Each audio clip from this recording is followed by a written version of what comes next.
The Origin of Death, a powerful story from the Yoruba people. Welcome to Myth and Moon, where we bring ancient stories to life. Tonight, journey with us deep into the heart of West Africa, into the mystical beliefs of the Yoruba people, to hear one of the most profound stories ever told. The Origin of Death. Before the world knew time, before humans walked with fear in their hearts, there was a choice. A choice between eternal life and the shadow of death. But how did death enter our world? Who brought it? And could it have been prevented? This is a story of the gods, of messengers, and of a tragic delay that changed humanity forever. Let's begin.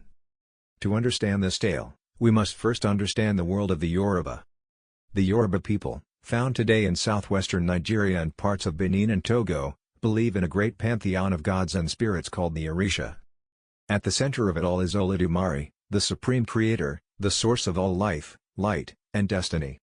Olodumare rules the heavens, known as Orun, and created the earth, Iye, as a place for humans to dwell. In the beginning, humans were created without sickness, without sorrow, and without death. They lived in peace and joy. But there was one rule. When the body grows old, it must return to the Creator, or it may stay and suffer. The problem of overpopulation. As time passed, humans multiplied. No one died.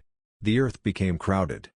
People grew old, feeble, and tired, but they begged for release. They cried out to Olodumare, "Why must we suffer in old age? Why can't we rest in peace?" So Olodumare called the council of the Orisha. Among them were, Esu, the trickster and divine messenger Obatala, the creator of human form Ogun, the god of iron and war, and Orunmila, the god of wisdom and destiny. Olodumare said, "It is time. Humans must return when their bodies grow weary. Let death enter the world." But such a heavy decision could not be made lightly. The mission is given narrator, Olodumare called Obatala, and said, "Go to the earth. Tell humans that when they grow old, they will return to me. This is not punishment, but peace. Death shall be rest." But Esu heard this. He smiled slyly and thought, "What if I delivered a different message? And told them they would live forever?" So began a race of messages, one of truth, one of trickery. Esu, with his many faces and quick feet, rushed to earth before Obatala could arrive. He gathered the people and proclaimed, "People of earth, I bring you a message from Olodumare. You shall never die. You will live forever. No sickness, no suffering." The people rejoiced. They danced and celebrated. They believed the words, for Esu, after all, was a divine messenger. But he was not always truthful. Meanwhile, Obatala walked slowly, with dignity. He was old and wise.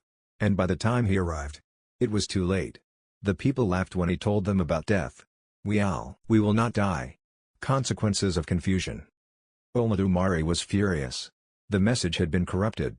To restore balance, Olodumare called another Orisha, Oya, the goddess of wind and storms, and gave her a new task: "You shall guide souls from earth to the realm of the ancestors." Thus, death was born. It came not with malice, but as a gatekeeper between the worlds. From then on, when the body grew tired and the spirit ready, Oya would come with her winds, and leave the soul home. When the first old man passed away, the people were shocked. They wept and asked, "Esu said we would live forever. Why has this happened?" The priests consulted the Ifa diviners, who threw their sacred palm nuts and read the patterns. And they declared, "You were deceived. The true message was lost. Death is now part of life." Mourning turned into ritual. Funerals became sacred. And ancestors were honored and remembered. Thus began the Yoruba tradition of ancestor reverence, honoring the dead not as gone, but as watching, guiding, and protecting from beyond.